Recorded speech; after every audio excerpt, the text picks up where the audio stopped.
I'm Shawn Santel. And I'm Mauler McDarby, and we are the Professionals. And you're listening to the Dave Dynasty Show. My little itty-bitty bruiser buddies. United States heavyweight champion from Brazil. The world's heavyweight champion from the AWA, Nick Bockwinkel. The Midwest supporting, bruiser loving, positivity spreading, world's most dangerous podcast. Join former pro wrestler and promoter Dave Dynasty as he supports and promotes Midwest pro wrestling. Keep on growing with the Midwest Express. This is the Dave Dynasty Show.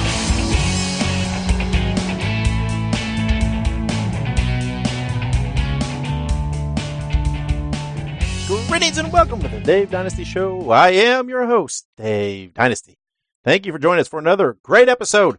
We've got a string of great episodes coming up for you. We'll talk about those here in a few moments. But tonight, on this episode, or maybe it's not tonight. Who knows when you're listening to this? Whenever you're listening to it, on this episode, we have the tag team known as the Professionals, Shawn Santel and Mauler McDarby, who recently won the SICW Tag Team Champions. Congratulations to those guys. That's a cool thing. Very, very cool thing. Great promotion over there. Herb Simmons runs. I highly suggest if you're in the area to check that out. But remember, let's get our plugs out of the way. Go to powerslam.tv, sign up, and use the promo code Dynasty to get 1 month for free. They have unbelievable amounts of promotions and content on there, so go check it out. I'm guarantee you're going to find something that you want to watch. Remember, we have a new commercial out there. You can check it out at tinyurl.com/thisisdynasty. You're going to see that popping up in some places in the near future, but go check that out right now. It's a very cool thing. Truly captures the nostalgic and history base of our podcast. Let's talk about some upcoming events that you can see me at. August 24th, DCCW Muncie, Indiana. This is the charity benefit show for the family of Christian, a fan who recently passed away of DCCW, a young man. It's going to be a great show. Lots of people are coming, donating their time for this show, including WWE Hall of Famer Rikishi, so you don't want to miss that. You can check them out on Twitter and Facebook at DCCW Indiana. September 7th, I will be in Chicago, Illinois for Ring of Honor. October 12th, I'll be in Crawfordsville, Indiana for the New Generation Wrestling Quest for the Cup. You heard recently we unveiled 2 of the teams here on the show. We will have a table at that show. We are one of the sponsors, and it'll be great. One night, 12 teams, tag team tournament, but you can come and say hi to us as well, as we will be there. So October 12th, Crawfordsville, Indiana, New Generation Wrestling. Check that out. October 18th in South Bend, Indiana, we will be there covering Impact Wrestling as they come to the hometown of Notre Dame. So check that out. You know, if I'm going to be in that area, maybe I'll spend the night and go see the Jack Pfeffer collection at the Notre Dame Library on the next day. That would be a very cool thing. So I advise you to do the same if you're going to be in the area. November 2nd, I will be in Chicago, Illinois for Major League Wrestling, covering their pay-per-view debut. You want to check that out. And, I missed one. October 20th, Chicago, Illinois, Impact Wrestling's Bound for Glory pay-per-view. A chance I'll be there, I don't know, but I'm going to plug that show anyway because Impact's been very kind to us here lately and working with us on media stuff. So check them out if you're in the area, and if not, buy the pay-per-view. So this is going to be a pretty simple show here. We're gonna go ahead, take the break, where you can hear all about our social media links, and then we are going to get right into that interview with the Professionals, so stick around. Hey, make sure you visit DaveDynasty.com. That is your central hub for everything within the world of the Dave Dynasty Show. From there, you can find links to follow us on all of our social media accounts. We are on Facebook, Twitter, Instagram, and of course YouTube, which you will want to subscribe to our YouTube channel. We have lots of classic wrestling, every episode of the podcast, and other exclusive features there. While you're at DaveDynasty.com, check out the links to help financially support the show. That is how we keep this free every week. You can go to PROWRESTLINGTEES.com/TheDaveDynasty and buy a shirt to help us out. PayPal.me/TheDaveDynasty to make a one-time financial contribution. Patreon.com/TheDaveDynasty to make ongoing monthly contributions. Or you can click our affiliate links for Amazon.com and HighSpots.com. No additional charge to you, but it helps us out. Thank you for your support, and check out DaveDynasty.com. Complete your experience, The Dave Dynasty Show. And welcome back to the Dave Dynasty Show. I am your co-host, Ike Isaacs, and today we are joined by the professionals, Shawn, Santel, and Mauler, McDarby. How are we doing today, guys? Good, how you doing? Doing good, man. How are you? Hey, man, living the dream. Well, we're going to go ahead and jump right into it, guys. So, first and foremost, our first question, where are you guys from? We are from the Dogtown neighborhood in St. Louis, Missouri. Right on. So, tell us about your first memories of wrestling as fans. I'm assuming, is that where you guys grew up as well? Yeah, Yes. absolutely. You want to go first? Yeah, for me, first memories of wrestling, the best thing I can say is St. Louis was a mixing pot of great wrestling. We had the NWA president, the sitting president, Sam Munchnick, was in St. Louis. This is where NWA was headquartered out of.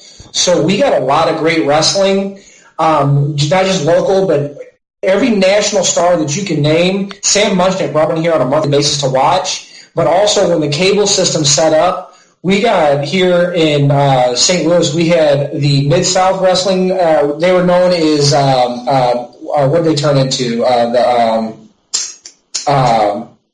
What was Mid-South? They became the UWF. Yeah. The UWF. We got the UWF. We had Memphis. We got not only Memphis, we got WCW. We got Crockett. So we had, and then also WWF. So we had a mix of everything in St. Louis when it came as far as the pro wrestling. But definitely this is I would say a Ric Flair, Harley Race, Dusty Rhodes type territory. Yeah. And I would say my earliest memory of wrestling was with my great-grandma. Like, I was probably about 3 years old. I remember watching some wrestling at the Chase, and it was Greg Valentine and Hulk Hogan working and at the Keel. So it was pretty cool. That's my first wrestling memory. Wow. And I definitely feel like your first memories, your first impressions of wrestling are really important, especially when you're younger, because obviously it kind of molds you into what you end up doing today. But speaking of, when did you guys know that wrestling hooked you? When was it that you knew that this is something you had to do? I would say when on Saturday night's main event, this kind of cracks me up. You know where I'm going with this. When Mr. Perfect smashed Hulk Hogan's WWF title, and I was in tears. And like then and there, I just have been hooked ever since. And as far as it goes for me, I was hooked. Oh man, when I was a kid, my dad watching Ric Flair. Him strutting, the chops, the woos, the whole deal. When Ric Flair was in the prime of his career, in the '80s, the late '80s, and stuff with Steamboat and everything, and the Four Horsemen. That's what really hooked me in because my dad was dialed in and we watched it together. Oh, absolutely. So then, obviously, you have your early memories, you have your memories growing up, and then you have that moment where you're like, man, I want to do that. And then eventually, you take that step from being a fan to being a wrestler. You step into the ring, you start getting trained. So tell us, how did you guys get trained? So mine was like a two-part kind of thing. So I remember when TNA was doing their weekly pay-per-views back in 2004, we seen an advertisement. My cousin and I were watching it at his place. And, they were like, oh, the first ever TNA gut check, like in Nashville at the fairgrounds. So he was kind of like pushing me towards. He's like, hey, man, because I wrestled in high school and junior high. He's like, you love this stuff. You're obsessed with it. You want to do it, just go do that. And so we packed up the car and we drove there. It was like the weekend after Easter and drove to Nashville. And it was so small at the time, like the wrestling business wasn't on fire like it is now. Only 3 people showed up. And it was me from St. Louis, a guy from New York, and this kid from Nashville. And Scott D'Amore was running it with Glenn Gilberti, Disco Inferno. And they ran us through the ringer, did the, seeing how far they could push-ups, the 500 squats to warm up, the 100 push-ups, all that jazz. And after 2 days of them running us through the ringer, they ended up choosing me as the winner. I had 0 professional wrestling training. That was my introduction to my first back bump and all that stuff. And about a year or so after that, I decided to travel up north and train with Truth Martini. And for those who don't know, Truth Martini's trained many folks like Zach Allen, Alex Shelley, Chris Sabin, Juice Robinson. I mentioned him, and then just several people. So I packed up everything from here from St. Louis, went to Detroit, not knowing where I was going to stay, not knowing where I was going to go, and that was my introduction into pro wrestling. For me, what made me decide to want to do this, of all things, I watched and I got to see it. My friend got the pay-per-view, his dad did, the Royal Rumble at Madison Square Garden. The main event was Cactus Jack versus Triple H in a street fight. And the whole storyline leading up to that thing, I was such a super fan at the time, as a kid, as a teenager, watching that, and I was such a huge Mick Foley mark, watching it and watching that match. I was so captivated by that match. By the time that match was over, I looked at it and I said, that's what I want to do. I don't know about the blood and the guts, but that story, I want to be involved with something like that. I want to do something like that. So the story captivated me more than the match itself, even though the match was great in my opinion. What I did was, luckily, of all people that I was watching the pay-per-view with, my friend's dad, who is an independent pro wrestler at the time, I was lucky enough to grow up around several independent pro wrestlers from the area. Fast forward up to right after I turned 21. It was the winter following when I turned 21.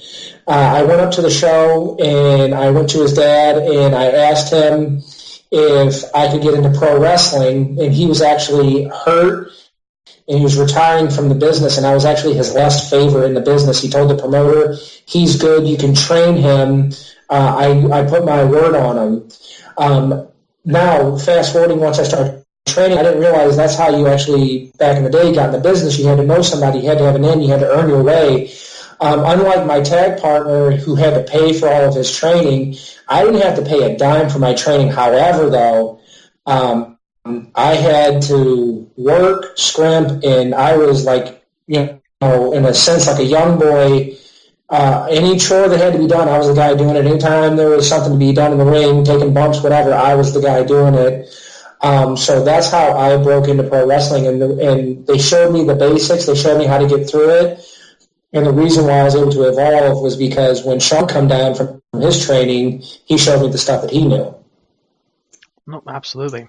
And then, obviously, eventually, you guys collaborated and became the professionals. So what caused you guys to, I guess, start that team, start that relationship? What was the thought process with that? For me, Shawn was my tag partner. Was the first friend that I made in pro wrestling. He was getting ready to leave to go complete his training. He was finishing up his training and everything, and he was getting ready to go up. And when he was doing that, I said, when you get back here, I said, come down to the gym where I work out at, and, let's connect back up, and I wish you the best of luck, blah, blah, blah, blah, blah. I didn't think nothing of it. I was just to be honest, I'm going to sound like an a-hole here. I was just being polite. Just you being encouraging, being nice. Fast forward, all of a sudden, this guy that he looks familiar to me, but I don't remember, who he is back at the gym. So I had to call somebody else, and they said, "Oh, that's so and so." They remember, and I said, "Okay, I remember who that is." From that point on, our careers were parallel. I had a singles career. I was always a singles act for the longest time, but I wanted to be in a tag team. My tag partner, he was in a tag act. A tag team, and he kind of wanted to do a singles thing, but he wanted to find the right tag partner. So years later, fast forwarding, we were in the business together for a long time on the same shows, and at this point what I'll do is I'll let Shawn pick up the rest of the story, because the rest of the story was his idea, not mine, because I was the one always complaining, man, I wish I could find a tag team partner. If I could just get a tag team partner so I didn't have to take all these bumps, and I didn't have to do all this stuff. I'm dying here. And this is where the story where he comes in. Yeah, we were traveling back and forth. We were at the time traveling to Windy City Pro Wrestling whenever I finally, because I've been running this idea. We weren't initially the professionals. We were the St. Louis. Like my idea was the St. Louis Syndicate, and that was just like something I came up with on a road trip with a couple other guys, and we were all going to do that, and it just didn't. Like we just couldn't get it to come together, and it was kind of falling apart. And we were traveling together at that time quite a bit, Matt and I said, I'm like, man, I like this idea, and it was me and you and Daniel at the time, so there's three of us, and we were like talking, and he was saying his stuff about me and a tag partner, and I was like, yeah, no, I just can't get this thing, and it just clicked, and I was like, what the hell are we doing? Why don't we? I mean, we're friends, we travel together, we wrestle. Why don't we all get together and make this thing happen? So that was like the fruition of the team itself, and then we just kind of evolved from there. No, absolutely. And kind of like you mentioned, you guys didn't start out as the professionals. So tell us, when did you guys actually start using that title? And I guess when did that originate? And I guess what does it mean? We were a year tagging together, and what started out was an idea Shawn had. He wanted to call us the Consummate Professionals. And he wanted to have us come to the ring with the windbreaker type jackets that Arn and Tully used to come to the ring with. I don't know if you guys remember that. He wanted us to come with those with our initials on the chest, our tag name on the back, and have like the towels in our jacket and it's snapped up and stuff like that. And he said, "What do you think about the Consummate Professionals? We're old school wrestlers. We'll be a throwback and all that stuff." And what I said was, here's what I like and here's what I don't. I said, I kind of threw in my 2 cents of how I saw us in the original incarnation. I was like, what instead of the windbreakers, I said, what if we do leather vests and we do black beanie skull caps, and instead of the Consummate Professionals, we're just the professionals. And I said, I don't, and he goes, oh, I like that. That's a good idea. And he said, but, he's like, what about the windbreakers and stuff like that? I said, what looks more, and I said, in my opinion, I said to you, I said, what looks more intimidating, that or the, the leather vests and the skull caps and stuff like that? And he goes, well, the other one. Now, you fast forward to today, evolving our characters, his idea that he was showing that he originally had, we're now using, we have these, zip up. They're not like windbreakers, but we have these like fleece jackets kind of looking things. And instead of having the towels tucked into our jackets zipped up, we came up with the idea to hang them over our head and zip up the jacket with towel on the inside with towel over our head and come into the ring like that. Almost like an amateur wrestling type of warm-up gear. Right. And so, we evolved from like cut-off sleeve, work shirts, and then the vest with the beanies, and then now we went back to Shawn's original idea, the zip up jacket with the towel, and that's kind of stuck because it's a throwback feel and it's an old school feel and it's a more wrestling feel. So that's kind of, I don't know if I went a roundabout way, so I hope I answered your question right. No, yeah, perfect. You actually answered it perfectly. But that actually then kind of throws me into the next question I have for you. And you kind of mentioned this already. You kind of gave a couple of parallels and comparisons. But if you guys had to describe your tag team styles, like your in-ring style, who has never seen you wrestle, how would you describe that? I think it's a nice combination between brawling and just old school pro wrestling. We work a hold. We'll find a body part like I'd say like Tully and Arn would do it. But the way typically what our matches start off with is a little bit of brawling. And once we get up on somebody, we find their weakness and then we exploit that body part every single time. So I would think it's a nice mixture of 2 different styles. Yeah, if I could say anything, like I said he said Arn and Tully, but you can even go back to, in my opinion, shades of the original Andersons, Gene and Ole and Arn and Ole. utilize, finding a weakness, going, and then after exploiting that weakness, staying on that weakness and, going after a body part. On the way to the ring, we're the toughest guys you'd ever want to see in a dark alley. You would not want to cross us.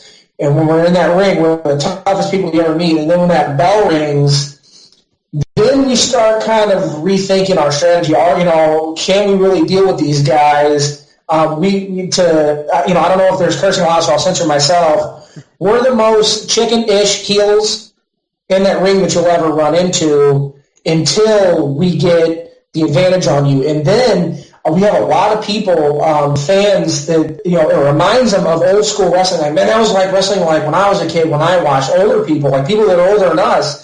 And then the other thing is the compliment, and they can give us this compliment, and I'm not going to correct them. I'll just thank them. We have been fortunate enough that people have likened us, and even though we were out doing our thing before they were, and I'm not trying to be an a-hole here, but we get likened to the Revival, and that's a high compliment to us because those guys are out on the road grinding so much, and they're so good, way better than us, but we just, to be able to do that justice and be put in that same breath is awesome. No, absolutely. And I was going to say, and you made a lot of really great parallels, I feel like, for your guys' wrestling style. So, but along with that too, in the Midwest right now, you guys are definitely a good tag team. I've heard of some other tag teams, and I feel like we're starting to see a little bit of a resurgence in tag teams with the Midwest, because it's certainly a very unique style. I definitely don't think everybody can be a tag team wrestler, but the ones who do it, you're pretty good. But do you feel like it's been your mission to kind of help reestablish that in your area, tag team wrestling, that is? Yeah, I actually, it's a point of pride for both of us, because there's a lot of tag teams throughout the entire Midwest that aren't really teams. They just happen to be two guys tagging together. And that's the difference that we like to point out to most people, is that we're not just some team. We're not just a couple of guys thrown together. We're best friends. We hang out together. Our families hang out together. We've traveled the road together since we broke into the business in 2006. I mean, we've been going nonstop, and we're not just a couple of guys. We always know when the other one's there. We're always prepared, and that's what we like to point out, because these days there's not a whole lot of tag teams that can say that. Yeah, and to piggyback off his point, the promoter that we work for mainly right now, Herb Simmons in the area, he's been promoting for 46 years. He was very close friends with Larry Matisek, who was part of the Wrestling of the Chase, and worked under Sam Munchnick, and he was friends with Sam Munchnick when Sam was alive. Herb Simmons is the first guy that if you ask him about the professionals, the first thing he tells you is that these guys are a tag team. They will do singles matches, but that's not their interest. Their interest, they are a tag team. They show up together, they work together, and they wrestle together. They want to be a tag team. And that's because wherever Shawn and I went, if guys want to reach out to us about a booking, whether it be mostly Shawn or every once in a while me, it's like, yeah, I'm open for booking, but I'm a tag team. This is what I'm looking to do. I'm not trying to dictate terms, but this is what I'm looking for. Can you fill that void for us? Because we're not interested in anything else. And then a lot of promoters like, yeah, we can do something like that. And that's how we got booked, was like, this is what we are. We come as a team. We're a tag team. We're not singles guys anymore. And so what that did for us was it gave us the opportunity to come in. And then when we came in, like Shawn said, we're not tag team guys looking to get a singles career. Our whole crux of this is us being a tag team and revitalizing a tag division, being in that division and being a team and working as a team.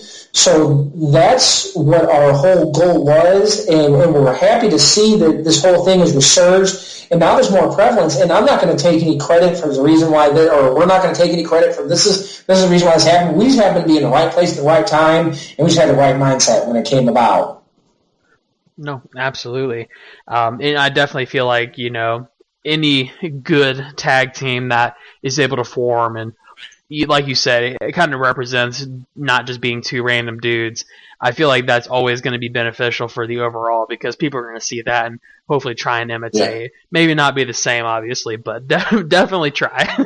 Yeah, and I've said in the past, like, sometimes people don't know it per se that these two are, friends, but it translates in the ring, and it's just one of those unspoken things like, oh, man, those two, they got something. And the other thing, too, to your point, there's something you brought that just, sprang in my mind, is tag team wrestling was starting to become a lost art form. A lot of guys, like you said, like, these random tag teams, these two single stars put together and used as a tag team, the tag team wrestling is an art, and it was becoming a lost art.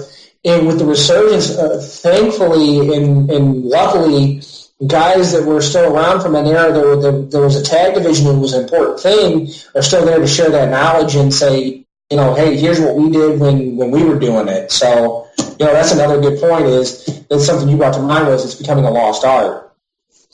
Yeah, absolutely. And definitely we don't want to see it disappear because I feel like some of my fondest memories of wrestling when I was younger was of tag team wrestling. Obviously I grew up in the Attitude Era, so the Hardy Boys, the Edges and Christians, those kinds of folks. Those are my, the people I grew up with. So I would hate to see tag team wrestling ever disappear because that's my favorite type of wrestling personally. And Shawn and I, we're old enough. We can remember clearly the Mega Power fighting. So we go back to like Killer Bees, and we go back to Demolition and LOD, Heart Foundation, Rockers. And then not to mention that just and you go outside of WWF, I just mentioned all the WWF. You had Arn and Tully, you had Arn and Ole, you had the Rock and Roll Express, you had the Midnight Express. So you had the Russians and stuff like that. So there was a lot of tag team wrestling when Shawn and I were kids too. No, absolutely. And like you said, hopefully we don't see that go anywhere. But with with wrestling just in general and tag team wrestling, and you guys kind of mentioned it too. There are some people in the Midwest who are just two guys hanging out and not particularly a tag team. But do you guys have any team that you would like to work in the future? Anybody that you know of that you just say, hey, I feel like this would be a good group of people to work with? Well, I know he's got one, but there's a couple that I know. I was actually messaging a couple of people today telling them like what I would like to do.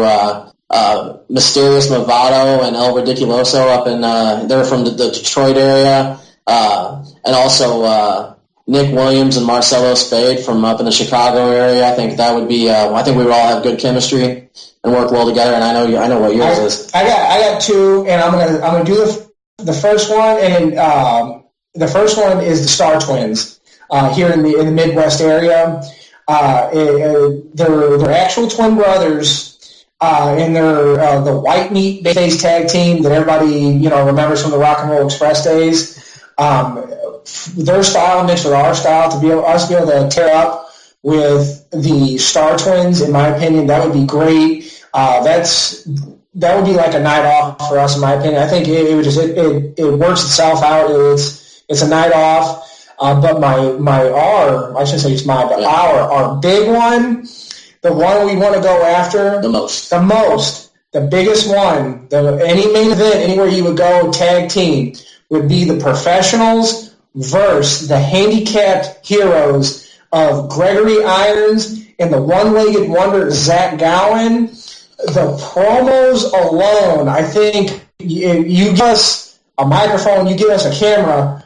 That alone, I can personally, between the two of us, I can personally guarantee you a lot of people are going to be offended, but a lot of people are going to want to see get our ass kicked by the handicapped heroes. That, to me, would be, I am so passionate and adamant about that. Any promoter that can make that happen, I can promise you that would be the match of the night. I promise you, the Professionals would deliver like nobody else against the handicapped heroes. That would be the greatest good versus evil that anybody could see in the Midwest area. For sure, and like Zach and I go way back. He was a big part of my training, so I know I would have a whole lot to say about that.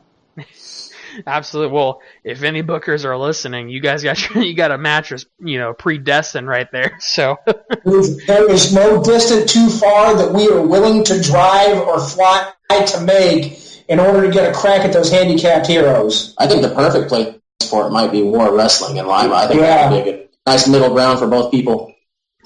Absolutely. Well, and that's, hopefully we see that. I mean, we got a lot of time in front of us. We got the rest of 2019, and who knows past that. So, hey. Oh, come on, that one-legged wonder. He ain't getting any younger. Let's be real. Come on. Got kids, for God's sakes. So, on a similar note, I don't even know if it's a similar note. I don't know if there is a similar note to that. This has to do with one leg. I doubt it. Right, that's what I was going to say. But, so, we were talking about this a little bit earlier.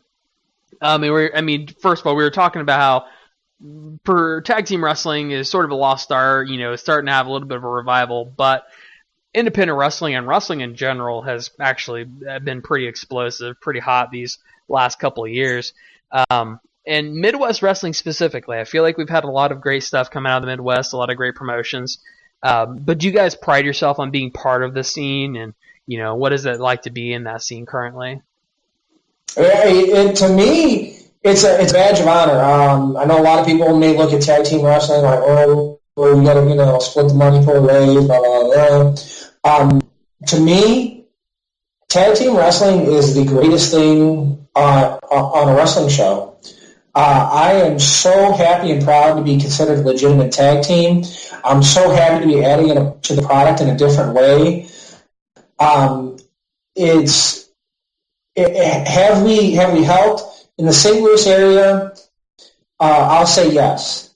I'm not going to take credit for anywhere else, but in the St. Louis area, in the surrounding area, so that covers a lot of ground here. If people don't realize, we have a lot of, there's right across the rivers, Illinois, Central Illinois, yeah, and then we got and then Missouri. So there is a lot of ground to cover, and it's an honor. And we take it very seriously. That's the big thing. It's not funny, ha to us. It's very serious to us, and we take it as a personal mission to make sure that the tag division is taken seriously, and that we pass on or we work the knowledge to the next guys, and make sure that we're all working to a common goal to make sure this whole thing is going the way we need it to go, because it's getting so hot now, luckily. Yeah, and on top of that, in my opinion, a lot of people want to look at tag team wrestling as just as an attraction, but it's not an attraction when we're in there. We are the main event whenever we go out through that curtain every single time. Our match isn't some joke. It isn't a sideshow. It's not, hey, this is what we're going to do before intermission. This, every single time we walk out there, this should be the main event. We're stealing the show. This is what the people paid to see every time. And especially, the other thing is, especially the time limit given to us, whatever the time was given, and whatever they expect out of us, we will deliver that, and then we'll deliver that, but we will go above expectations to make sure they know, hey, we can put these guys in the main event if need be. Yeah. No, absolutely. So, on a slightly different note, on a slightly different train track, if you will, here. One thing we like to transition. Yeah, right. But one thing we like to do with people who come on the show, we talk a lot about wrestling. We talk a lot about what you're like in the ring. But what do you guys like outside the ring? Do you guys have any hobbies or stuff that you do for fun? I like to train in the gym. I like to do a little jiu-jitsu. I coach some amateur wrestling still I got an older son that wrestles, and I do some coaching with him. Most of any other free time outside of that, it's a lot of time with my family. I enjoy long walks on the beach. Ooh, yeah. I like a nice dry red wine. And outside of wrestling, the one thing I can say is, luckily, Shawn and I stumbled upon, we've taken who we are and we've cranked it up to 10. So some of the stuff that you see out there is us. It's just amplified by 1,000. We as you can probably pick up on, we're into jocularity, messing around, making people laugh. When we're hanging out, him and I, like you said, we'll go work out together. We'll go live together. But we'll also, we like to go, a big passion of ours that we like trying different, like, whiskeys. Yeah. Like this time, almost around this time last year, we went down to Frankfort, Kentucky, and we did, like, the Buffalo Trace Distillery. We did Woodford Reserve Distillery and stuff like that. So, like, hanging out, like, and trying different whiskey is a big thing for us. Lose it. Yeah. Yeah. Seeing what kind of punishment our liver can take. That's a big hobby of ours. But you not only have to train muscles, you have to train your internal organs. Yes, you do. Yeah. And so we like getting together. Unfortunately for me, I don't have a lot of hobbies. Pro wrestling is my hobby. So, like, when we're not wrestling, him and I'll get together and we'll have a few drinks and we'll watch old school wrestling. I like watching football. I used to play football when I was in high school. The other thing is, we don't mind, like, we like, smoking a stick. So stuff like that. For me, when it's super that, I'm a big, people look at me and they think, oh, he's a big dummy. And then they hear me talk and they're like, oh, he's got a vocabulary. I'm an avid reader. That's the other big thing I do. I read a lot. And people don't see that, expect that when they talk to me. So, when it comes down to it, I'm a 34-year-old man and I'm as lame as your grandpa. So that's me. No, you know what? Honestly, outside of this, I have a dog, cats, and a fiance. So yeah, I'm pretty boring. Yeah, I got a wife. I had a dog. We just lost our 14-year-old dog. So that was my other hobbies that were filling my time. Well, obviously, very sorry to hear that. Dogs are essentially family, so it's not easy to lose a part of your family for sure. But dogs are awesome. I appreciate it. Seriously, I appreciate that because that's awesome. If the dog was alive today, he wouldn't give a crap about what we're saying right now. I'd be happy that you brought up the dog. Well, me and my fiance, we had a dog recently who passed away. He was actually 14 years old too, but he was he was her family dog for a long time. So I feel like I said, dogs are family. I'm 100% on board with that. I like to treat them like they're human, but they have no idea what I'm saying. Yeah, that's how we were. Yeah. But so I guess back on track to wrestling a little bit. We still have a lot of time left in the year. We have a lot of time left just in the future in general. But do you guys have any specific goals for 2019? Anything you guys are looking for, or what can we expect out of you? I got something specific in mind. Over the next couple of weekends, we have a couple of shows that we'll be performing at. We'll be wrestling at the South Broadway Athletic Club in downtown St. Louis this Saturday night, August 10th. We'll be facing the multi-state tag team champions, Guerrilla Warfare, in Tucson and Waco. Yeah, in a non-title tag team match. We plan on forcing the hand of the promotion to give us a tag title match after that. And then the following weekend for Herb Simmons, we'll be wrestling at SICW August 17th in East Carondelet, Illinois, right across the river from St. Louis. They will be crowning the first ever SICW tag team champions. Herb Simmons has ran that promotion for over 40 years. 46 years now. And this will be the first ever SICW Tag Team Championship that they'll be crowning. It'll be us facing the Coffin Club of Shawn, Vincent, and Cayman. And we plan on, I would say, without a shadow of a doubt, walking out of there as the first ever SICW Tag Team Champions. Yeah, that would be a big feather in our cap. In 46 years to be crowned the first ever tag team champions of a promotion that Herb Simmons has been running, especially putting the boots and the leather to Shawn, Vincent, and Cayman. But the other thing is if we can get our hands, they're called the multi-state tag titles for a reason. They've been around for the last year, almost a year, about a year now, and they were defended in Missouri, Illinois, Iowa, and I think Nebraska, Tennessee, Kentucky. So there was a few places they were defended at. our big goal is if we get our hands on those, we're going to take those beyond those states that we named. We can take those up to Detroit and put them on the line. We can go over to Ohio and we can put those bad boys on the line. There's a few states that we have in our back pocket that we'd like to be able to take those to just to add more credibility to something. And even crossing the border over into Canada. Yeah, up into Canada. Windsor, Toronto. Yeah. And that's the big thing for us is a goal for us. Anytime we can lend credibility to something, make something more real, to show this isn't a game and this isn't fun for us, to take people out of the moment and play with their emotions, that's always a huge goal for us, and that's something we definitely would like to accomplish in 2019. Yeah, no, absolutely. So I guess one last thing for you guys before we wind down here is, as a tag team in 2019, as a wrestler in 2019, social media is incredibly important. So do you guys have any social medias, Facebook, Twitters, whatever else that you would like to see people go follow you on? Yeah, you can find me, you can go Facebook, you search Mauler, Mauler, McDarby, MC, D as in dog, AR, B as in boy, Y like yo-yo. I'll come right up. You see two figures in a ring with towels over the head, that's us.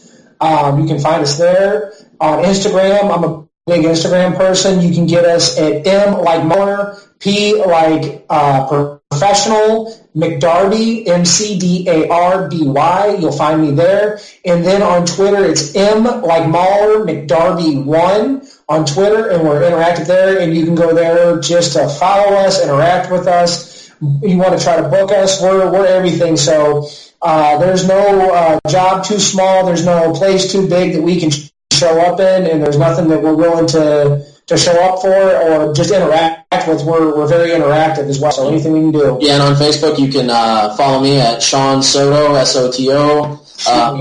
Shoot name right there. And then also you can follow like the professionals on Facebook. We would appreciate a like on our page there. You can also follow me on Instagram at Shawn Soto 1981 and at Twitter at Real Shawn Soto. Wow. So that's a lot to take in. That's what she said. So for everybody out there who may be listening to this, you guys know what to do now. Go follow these guys on all of those social medias. They listed a bunch. Also, go bug your local promoter to book them against the Handicap Heroes, because that'll be a great show. But I want to thank you guys both for coming on here and chatting with me just about wrestling and life in general. So I really appreciate you guys taking the time out of your day for that, because I know we're all busy human beings, especially in the wrestling business. Yeah, thanks for having us on. Hey, we'd love to be back. So anytime you'd like to have us back, we'd love to be here. Yeah, absolutely. So you got to be careful of that, because we'll definitely bring you back on. Hey, next time, let Dave know next time if he wants to. We can always kick back and talk old school wrestling. Unfortunately, we're just very far, just a week removed. R.I.P. Handsome Harley Race has left us. And he's a legend in this area. So anytime that you guys want to get together and you talk about something besides us, which we love talking about us, but if you want to talk some school wrestling, we'd be more than happy to do it. Absolutely. Well, Dave will definitely hear that. Using some professional time. Well, Dave loves talking old school wrestling, so I think he'll probably take you up on that. If you are looking for the best books, DVDs, and posters on classic wrestling nostalgia, then you want to visit crowbarpress.com. There are literally dozens of titles there, including biographies of the likes of Bruiser Brody, Ole Anderson, Ivan Koloff, and of course, Dick the Bruiser, as we've spoke about here on the Dave Dynasty Show. You want to visit crowbarpress.com for all of your classic wrestling nostalgia needs. Again, that is crowbarpress.com. All right, welcome back to the Dave Dynasty Show. Thank you for sticking around, joining us this week. Thank you to the professionals for coming on and Ike Isaacs for conducting that interview. Next week, we have a great episode. We had the fan vote on Twitter, and thank you guys for going out and participating in that. And the winner and the tag team that we will be covering in depth next week is the Young Lions, Spike Huber and Steve Regal. It's going to be a great episode. John Lawson will be providing another segment on there, providing first-hand account history of the Young Lions as he was there shooting ringside, and he also ran Spike Huber's fan club. So he was going to provide us his memories and everything else of the Young Lions. It's going to be a great episode, and I'm trying for a surprise for that episode. So more information coming this week about that surprise. And the episode after that, well, I cannot unveil that guest yet, but it is huge. It is probably one of our biggest, if not our biggest guest we've ever had on the show. And in some aspects, to some people, it will be the biggest. And just by the time you hear this, though, it should be unveiled. It should be released. So go check our Facebook or our Twitter, and you'll see who that guest will be in 2 weeks' time here on the Dave Dynasty Show. Make sure you subscribe and review us on whatever platform that you listen to us. And please share the episodes and follow us on all of our social media. You can find everything, again, at DaveDynasty.com. There's where all the links are. And support us. Help keep the show for free. ProWrestlingTees.com/TheDaveDynasty or PayPal.me/TheDaveDynasty for a one-time contribution. Patreon.com/TheDaveDynasty for ongoing monthly contributions. Once again, next week, we look back at the Young Lions, Spike Huber and Steve Rickle. It's going to be an outstanding episode. You guys love these history episodes that we do every other week. It was a great response, overwhelming response to the Harley Race episode next week. So I can't wait to do this Young Lions one next week. It'll blow you away. You're going to love it. But until then, and wherever you go and whatever you do, be good, be safe, and keep on growing.